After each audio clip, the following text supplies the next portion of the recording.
Enron. This was a woman who worked for a company in this country that went out of business. And with the bankruptcy of the business came the bankruptcy of her retirement account. This woman just didn't lose her retirement account. She lost her independence and her dignity.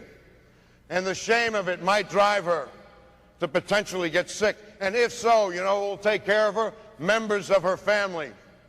More particularly, the women in that family would have to take care of her.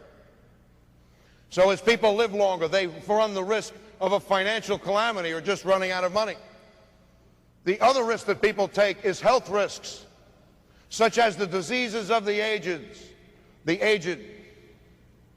Ronald Reagan, the former president of the United States, passed away last week, almost 10 years from the time he announced that he had Alzheimer's.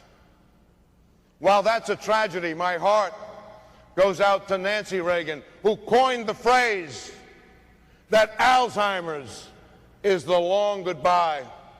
And we dedicate this to Nancy Reagan and to all the Nancy Reagans throughout the world. Play the video. Every family hit by Alzheimer's faces stress unique to the disease.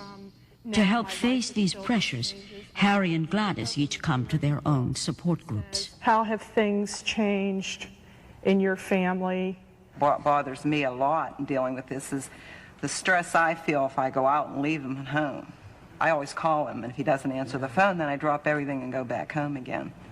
I just rant and rave. I just keep praying for the strength to accept his personality, because there's a big personality change. There's a lot of times that I really absolutely hate Harold. And it's not even that I hate him, I hate what's happening to him. Yeah.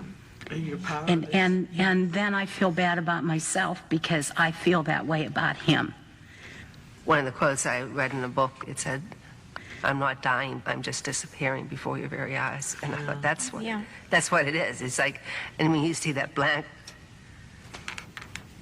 And it's really look, hard. that's the worst. Caregivers are really doing the best they can to care for their family member. They do everything right, and the person still gets worse. There isn't much that we can do as a profession so that poor lady in the red dress could go out and get a break. So that she knew that she could at least maintain her own physical health, her mental health, and also her financial wealth. And you know, ladies and gentlemen, one of the things that got me to this point in terms of my thought process is a hero of mine who happens to be in this room. I was fortunate enough to listen to an MDRT tape from Dr. Mother started the heart transplants down in South Africa. He talked about the 8th heart transplant patient, that's hard, you know. 8th heart transplant patient. I said it, you know what I mean, okay. The 8th guy, all right?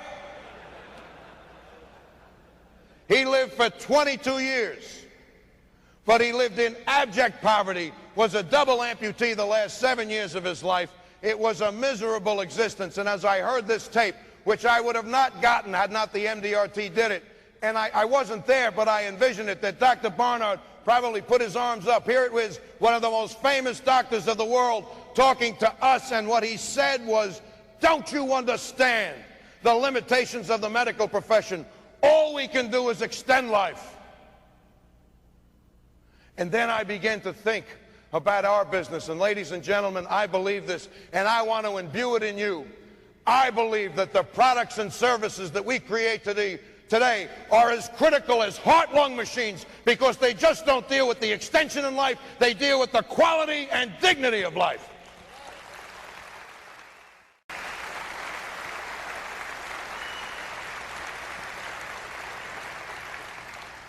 And it also got me to think that perhaps with the products or services that I could create or motivate people to do, that through you, see, because you deal with the public, I don't, that through you, people like me and all of the home offices around the world, that your efforts allow us to live a life of significance, and I want to thank you for that.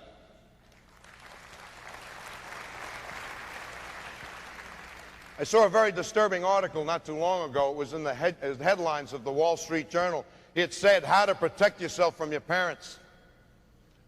I couldn't believe it. It was a legitimate article, and I wondered about it, you see, ladies and gentlemen, because in my life, my mother was in a hospital bed in an apartment with 2 kids in Manhattan. And at one time, I thought I was the only person who was dealing with this until I saw an AARP study. AARP did a study and asked people who are over 46 years of age, what's the number one or the biggest thing that happened to you in the last 5 years? Number 1 was taking care of a parent. Number 2 was the kid moved out. Number 3 was the kid moved back in. You can't make that up. But after I took care of my mother, I vowed that my children would never have to go through what my wife and I had to go through taking care of my mother.